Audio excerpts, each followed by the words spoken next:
अलवर जिले में नौगांवा कस्बे के किसान रतन सिंह प्रजापत ने परंपरागत खेती में मुनाफा नहीं मिलने पर जैविक और वैज्ञानिक खेती को बढ़ावा दिया। करीब 1 एकड़ भूमि में अनार की खेती शुरू की और अनार के बाग में करीब 325 पौधे लगाए गए। इस अनार की खेती को 2 साल 10 महीने बीत चुके हैं और करीब 3 साल में इसमें फल आना प्रारंभ हो जाएगा। बाग में जैविक विधि से खेती की जा रही है। कीटनाशक दवाई या रासायनिक खाद का उपयोग नहीं किया जा रहा, जबकि सिंचाई और देखभाल में वैज्ञानिक विधियों का उपयोग किया जा रहा है।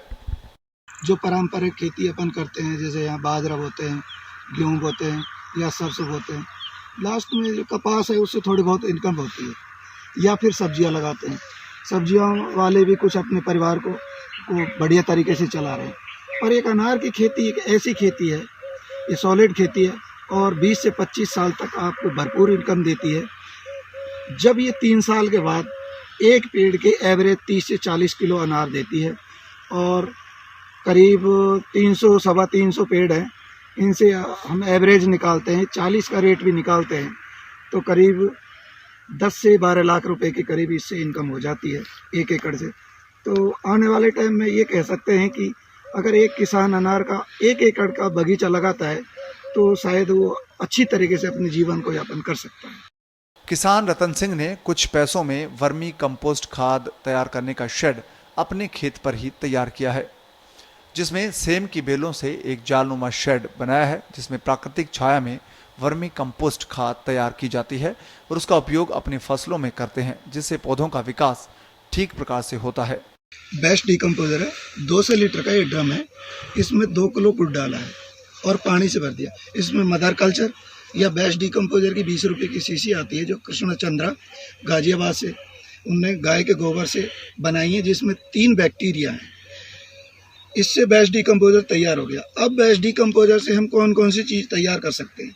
माइक्रोन्यूट्रेंट बेस्ट डिकम्पोजर में हम तैयार कर सकते हैं, जिसमें हम 2-3 तरह की दाल और 2-3 तरह की तिलहनी, यानी कि दाल जिनका हम आटा बेसन बनाते हैं, जैसे मूंग की दाल होगी, चने की दाल होगी, उड़द की दाल होगी, मसूर की होगी, वो तो दाल होगी।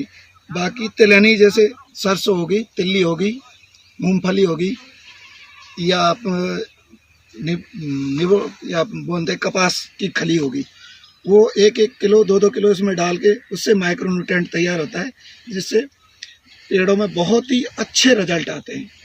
इसमें हम वेस्ट डिकम्पोजर में ही कीटनाशक बनाते हैं, जिसमें हम अलग अलग तरह के 30-40 तरह की पत्तियां लेते हैं और उनकी कुट्टी करके इसमें 1 महीने तक इसमें डालते हैं और वो गलने के बाद दुनिया का सबसे टॉप रिजल्ट देने वाला कीटनाशक तैयार हो जाता है। इसी में हम जैव अमृत बनाते हैं।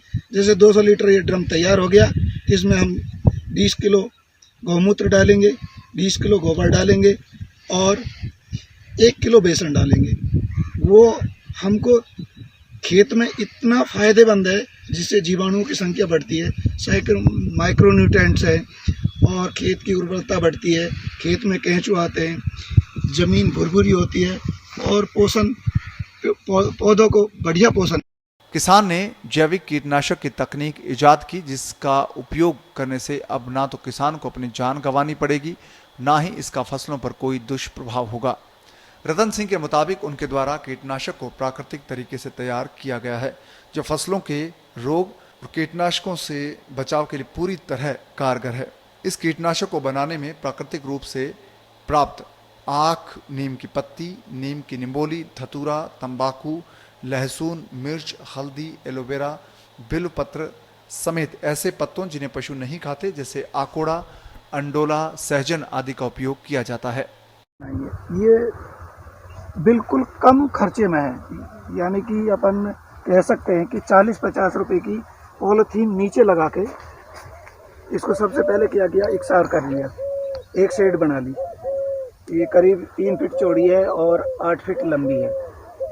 मेरे पास इतनी जगह, तो इसमें क्या किया मैंने, पहले इकसार करके और इसको बीच में से ढलान कर दिया, ये ढलान और ये नली इसमें से निकाल रखी है। जब आने वाले टाइम में इसमें केंचुए छोड़ेंगे तो पानी डालेंगे तो उनकी वास, यानी कि उनका पेशाब एक जगह डब्बे में लगा के बाल्टी में वो एकत्रित होगा। वो ग्रोथ प्रमोटर का बहुत बढ़िया काम करता है। ये वर्मी कंपोस्ट के लिए शेड तैयार की है और क्या है, जब छाया के लिए या तो हमको टीन वगैरह लगानी पड़ती है, तो मैंने क्या किया कि इस पे चारों तरफ सेम की बेल लगा के और ऊपर जाल बना दिया और जाल से प्राकृतिक छाया इस पे बना दी। तो प्राकृतिक छाया एक ठंडक भी देती है और इसके बहुत बढ़िया रिजल्ट है। क्योंकि जैसे अपन शेड लगाते हैं तो उसमें हीट बनती है, ऊपर लगाते हैं, या टीन भी लगाएंगे तो टीन में भी गर्मी बनती है, और गर्मी में केंचुए बहुत कम तरीके से काम करते हैं, जबकि ठंड में और छाया में बहुत बढ़िया तरीके से काम करते हैं। और ये 10 दिन के बाद ये शेड चालू हो जाएगी, इसमें केंचुए छोड़ दिए जाएंगे। इस प्राकृतिक रूप से तैयार घोल को वेस्ट डीकंपोजर के साथ मिलाकर फसलों पर छिड़का जाता है, जिससे फसलों और पौधों में रोग और कीट का खतरा नहीं रहता। रतन सिंह बताते हैं कि ये 100 लीटर का कीटनाशक घोल तैयार होता है, जिसमें 5% प्राकृतिक रूप से बनाए कीटनाशक का उपयोग होता है, 45% डीकंपोजर और 50% पानी मिलाया जाता है। शेड तैयार करने के लिए या तो पक्की शेड हो या अपन पॉलिथीन बिछाते। पॉलिथीन इसलिए बिछाते हैं कि केंचुआ जमीन के अंदर ना जाए।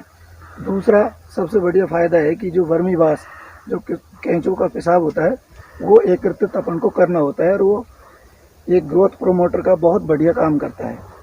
फिर इसमें मोटे घास, जैसे तूड़ी ले सकते हैं, कुट्टी ले सकते हैं या घास फूस ले सकते हैं, उसकी 2 इंच लेयर लगाते हैं। उसके बाद इस पर गोबर डालते रहते हैं और उसको ठंडा करने के लिए उस पर डेली थोड़ा बहुत पानी डालते रहते हैं, जिससे वो उसका टेम्परेचर ठंडा कम हो जाए।